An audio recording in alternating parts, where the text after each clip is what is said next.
the Looney Tunes have been around for a long time, a very long time. Like they showed up, Merry Melodies, and the other good stuff from like 30s, 40s, in the prime era of the 50s and 60s. Great stuff, great cartoons. Chuck Jones, Friz Freleng, Tex Avery, great animation juggernauts. They're pumping out some of the best cartoon shorts that have been enduring for the better part of a century, and will continue to endure for a very long time after that. It had enthralled the boomers, it enthralled the Gen Xers, it enthralled the millennials. I don't know if it's enthralling the zoomers, but it enthralled a lot of us for a very long time. These cartoons are a timeless treasure, and I will love them. I will love them forever, until the day I die. But I will probably be a bit more critical of various other shows, depending upon which that came out afterwards. Because they did try to revive the Looney Tunes a lot of times. In the 90s, they tried to make a show, many shows, trying to revive the Looney Tunes, such as Tasmania. Tasmania is very underrated. I like it. I really do. I like the writing. I like the characters. I don't like the backgrounds. The backgrounds... It's too much yellow, it's too bright.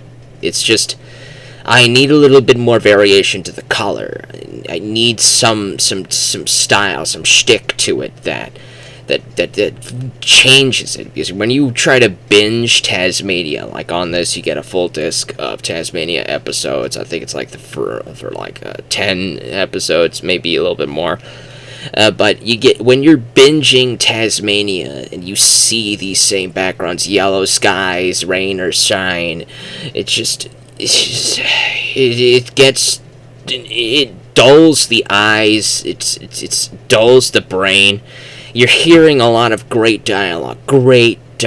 There's so many jokes with the way these characters speak, the way they talk. Taz, his family, the father's hilarious, the mother is awesome, the younger sister's like teenage type of archetype. Everybody in Taz's family speaks perfectly normal. Taz is the only one that's like an animal. It is hilarious.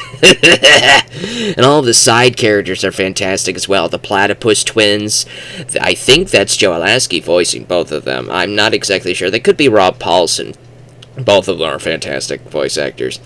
I recognize a lot of voice actors from a lot of other cartoons that were happening around this time, such as the Animaniacs, the Tiny Toons, Pinky and the Brain. There's one character in this that sounds exactly like Pinky.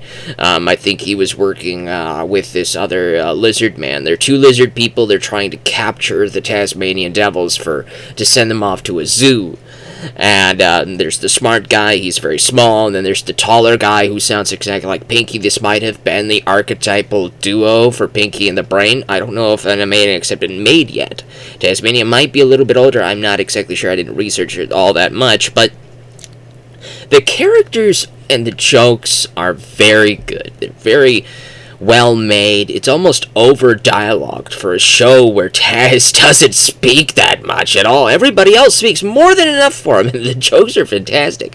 The dialogue has a lot of big words that kids probably won't understand, but when you're watching this as an adult, you're gonna get all of it. It's fantastic. That's how a lot of these shows were made in the 90s. A lot of these shows, like the Casper, the New Adventures of Casper, the Spooktacular Adventures from one of my previous videos, that was made by a team that also worked on Tasmania, that worked on Tiny Toons, and the jokes are very much similar with all sorts of celebrity cameos and stuff like that. That's very much how Tasmania is, but I don't think there were any celebrity cameos. It was just that type of swift writing with big dialogue, lots of big words, and very funny jokes, a mile-a-minute type of things that you gotta pay attention to. But the thing that I didn't like about Tasmania compared to all these other area shows that I just really liked more was the backgrounds of these other shows look just far better. The backgrounds of Tasmania, they're too dulled, they're too simplistic, and I don't mind that in a lot of shows, but when it's the same color, I don't like the bland same color, these colors. Maybe if they were different colors in each episode, fine, but every episode's yellow and brown. Every episode's gonna be yellow and brown. It drives me nuts. It does. And there were a lot of classic Looney Tunes shorts that did these types of simplistic backgrounds. They're actually pretty brilliant to do those, to make these they made these shorts very quickly. It was very brilliant back then, but they added color variation each shot, each short. In one short, you might have a bunch of reds and blacks. In one, you might have a lot of blues. In one, you might have a lot of purples. It had variation. In this, there is no variation. Every episode is yellow. I can't stand it. But if they had a little bit of a different, that's why Tasmania probably. It works in bursts, short bursts. Maybe watch a couple episodes. Don't try to binge it. Just watch a couple episodes before the yellows and the browns and the backgrounds try to get on your nerves. Before that happens, stop watching, go watch something else, come back and watch a couple more episodes. Probably the way they were intended to be watched. An episode or two in a programming block, and then you watched a bunch of other crap, and then come back maybe next week or a few days later and watch another episode. That's the type of short bursts that Tasmania works best in. Tasmania was good, but it was a little bit before my time. I saw a couple episodes in Boomerang, but I didn't remember most of it. But I really appreciated a lot of the jokes now, watching them now. But of these three, I was there for the premiere of Tweety's High Flying Adventure. I was a Cartoon Network fanatic. I was watching the trailers for the Tweety's High Flying Adventure. I was there for the premiere of the Tweety's High Flying Adventure. I enjoyed it and completely forgot most of it. By the time I watched it again, I didn't remember anything about the story, so it was very fun to rewatch this. I just remembered being there for the premiere, but I just didn't remember much about it. And then it just started to come back to me as I was watching this. This was the like a parody of that movie that was coming around at the same time, Around the World in 80 Days. I think it was like a comedy or something. I didn't watch that movie. I may get around to it sometime. I don't know. But this was the cartoon parody of that, and Tweety has to fly around the world getting 80 paw prints from 80 cats to save a children's park that Granny's trying to save, making a wager with this rich dude. And there's also a Pink Panther cameo, but it's not exactly the Pink Panther, but the art style for this English hunter-looking dude looks exactly like one of those characters from the Pink Panther cartoons that I also really, really enjoyed. But instead of a Pink Panther, it's a tiger. A tiger-looking dude that looks exactly like the Pink Panther, but he's a tiger. It's definitely, obviously, a nod to the Pink Panther, but they obviously couldn't show it. I think Pink Panther was MGM, and this is Warner's, so obviously they couldn't do that. But I liked that little Easter egg. If you're a big cartoon fan, if you're a fan of classic cartoons, you will notice that. You might appreciate it. You definitely might. I sure did.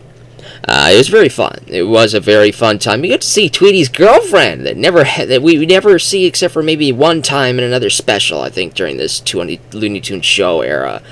I think we get to see her one more time, but in her second appearance, she's cousin of Tweety instead of Tweety's girlfriend. That was very unfortunate. You know, I really liked the appearance of Auga. That's her name, Auga. And why is her name called Auga? Because her tweet, you know how all the birds like to make their little tweeting calls and all that stuff? Auga's is just a big Auga sound. I loved it. I love that. I loved that. She speaks in perfect English accent, and Tweety speaks the way Tweety's always spoken. It's fantastic. I love it. I love it. I loved the character. I really wished that she would have continued as a mainstay character, like how Lola Bunny was introduced in Space Jam, and everybody was like, yeah, let's keep this character on board, because here she is, there's Lola Bunny, and she was a main character in the Looney Tunes show. She was brought back constantly, and as a main character, she's the main character in Rabbit's Run and all that stuff, but it's very sad what happened to Auga. I would be very happy to have seen Auga come back. Tweety deserves to get that a little bit. It was a fun show. I really enjoyed it. Tasmania is good in bursts. And Rabbit's Run. Wow, Rabbit's Run really surprised me.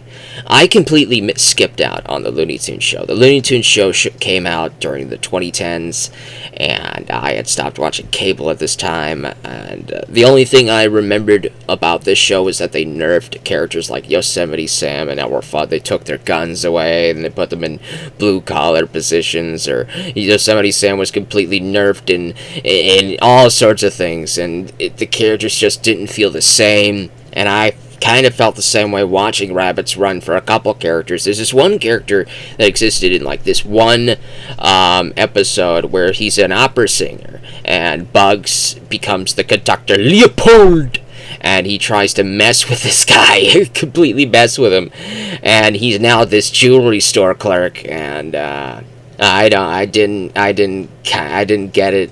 I didn't get why they put the opera singer there. I just to say, hey, look, remember him? And I do remember him, I do, but I don't know why he's this jewelry store perfume clerk guy instead of maybe being in the music business, where he probably would make much more sense, like a music critic or something. But a lot of the characters coming back, they were fun. They just throw them in little random blue-collar positions. Bugs Bunny's a taxi driver. Daffy is a taxi driver, but he's an even worse taxi driver. Daffy tries to be a tour guide, pointing at all sorts of things, and then Bugs says, no, man, that's in Washington State. No, that's in Colorado. That was pretty funny. That was pretty funny. A lot of the jokes in Rabbit's Run were very, very funny. It came out a couple years after the show ended, I think, but it was made by the same team. They worked on the show, so it had that same energy. So I'm kind of curious about the Looney Tunes show. I might take a look at that. I'm not exactly sure. Well, the movie was very fun, very enjoyable. It did not overstay its welcome. It was the perfect length. And then when we get to the Marvin the Martian sequence, that's probably the best sequence in the whole movie. This was surprisingly very funny. It had that energy and a lot of callbacks to classic Looney Tunes shorts. There's a single sequence where single frame where you get to see Daffy in that one short where Bugs Bunny takes control of a pencil and a paper, and Daffy's stuck on the canvas, and he's messing with Daffy by drawing all sorts of things, and it was fantastic. Very, very fantastic. I think that was called Duck Amuck. I'm not exactly sure. I think Duck Amuck was the Dick Tracy one. He calls him Dick Tracy, but but I think that one was Duck Amuck, but I get the episode names. I get the episode names mixed up all the time. I'm terrible with names, as you know. But it was a very, very funny callback for me when I saw it. You'll recognize it too if you see it, if you're a big Looney Tunes fan as well. I definitely recommend Rabbit's Run. It's a very fun time. Definitely take a look at these. Give Tasmania a look. Maybe the yellows and the browns won't bother you as much as it did me, because the writing in this is so good. The writing in a lot of these cartoons in this time period, the 90s, from Pinky and the Brain to Animaniacs, Tiny Toons, Tasmania, The Spooktacular Adventures of Casper the Friendly Ghost. All of these are fantastic. Take a look at them.